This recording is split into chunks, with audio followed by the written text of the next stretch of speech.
All right, we're gonna go through a little exercise here. This will definitely be on the exam. It's gonna be about liquidity ratios. So let me share my screen here. Perfect. It's super, I think it's very easy, very simple. Liquidity ratio. We talked about this briefly in one of our classes. I'm going to give you a scenario. I might give you a couple scenarios, so kind of give a couple bites at the apple, as we say. So you have Bill and Sue. What is a liquidity ratio? First of all, liquidity ratio is how much how liquid we are. You are, not meaning, what they say, the human body is made, or the earth is made up 80% of water, and the human body is made up of something water. No, it's not that. Liquidity just means cash, or something, or what can be converted to cash.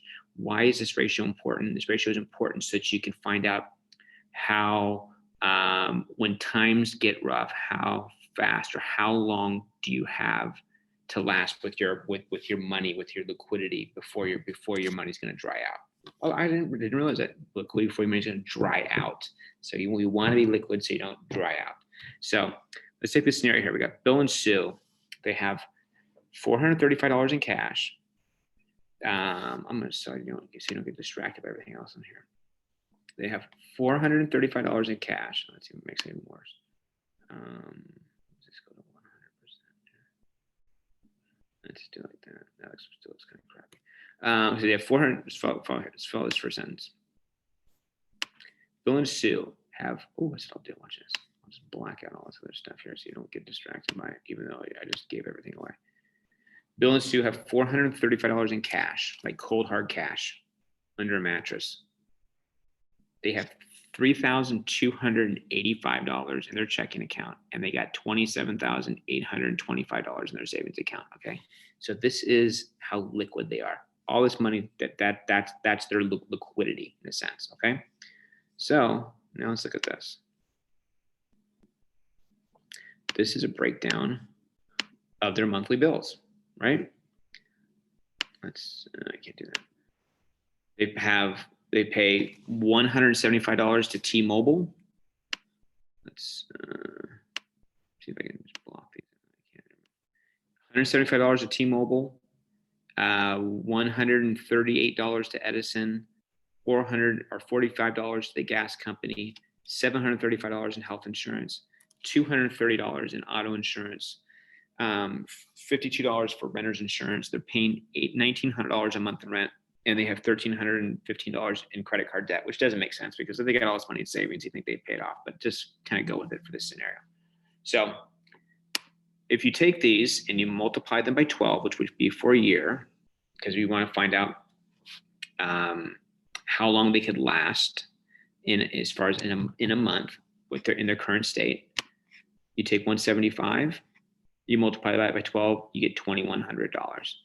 You take 138, multiply that by 12, you get $1,656, $45, and so on. Okay, so then you get all these numbers just basically by multiply them by 12.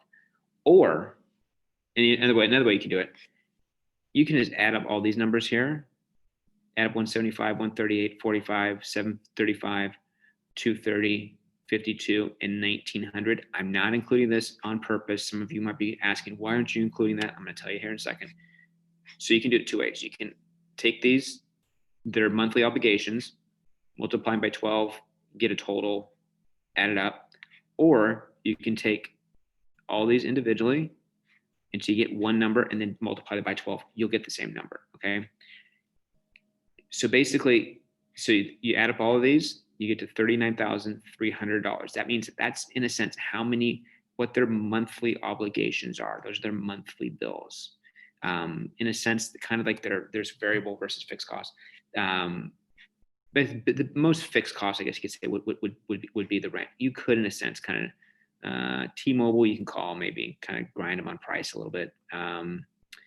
You can do some things to save on Edison, gas companies, kind of things. But in general, they're fixed. I say air quotes here is their monthly obligations was $39,300.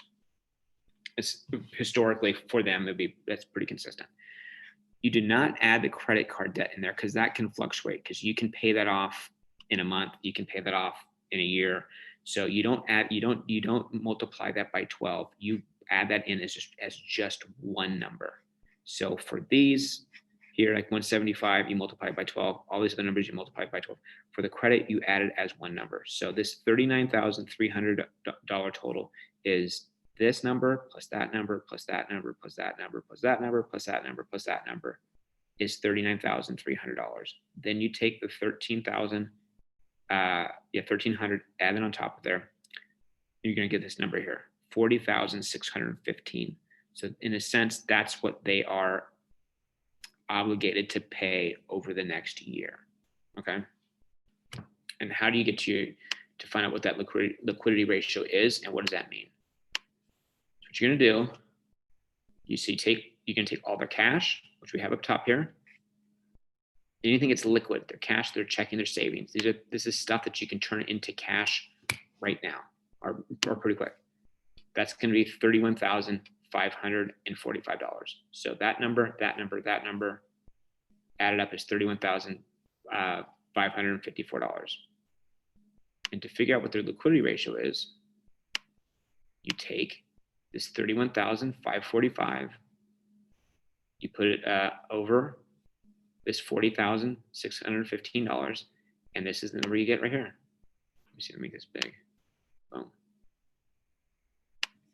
That's it. Their liquidity ratio is 0.77. What does that mean? That is a representation of so that means they have enough money, they're liquid enough to last 0.77% of a year, or basically, or 3/4 of a year, which would be, like 9 months out of a year. So if everything, if the hit the fan, they lost their jobs, they didn't have any other way to bring in any money, based on their liquidity, they can survive at their current rate without making any adjustments in their spending. They could survive for about 3/4 of a year. You want to have that number higher. If you can have that number, like at a 1, I mean, or that's good. Actually, 0.5 would be really good. 0.25 is okay. So that kind of gives you an indication of how healthy they are financially. So that's liquidity ratios. They'll definitely be on the exam. Any questions, you know how to get a hold of me. All right, bye. Well, I gotta stop recording.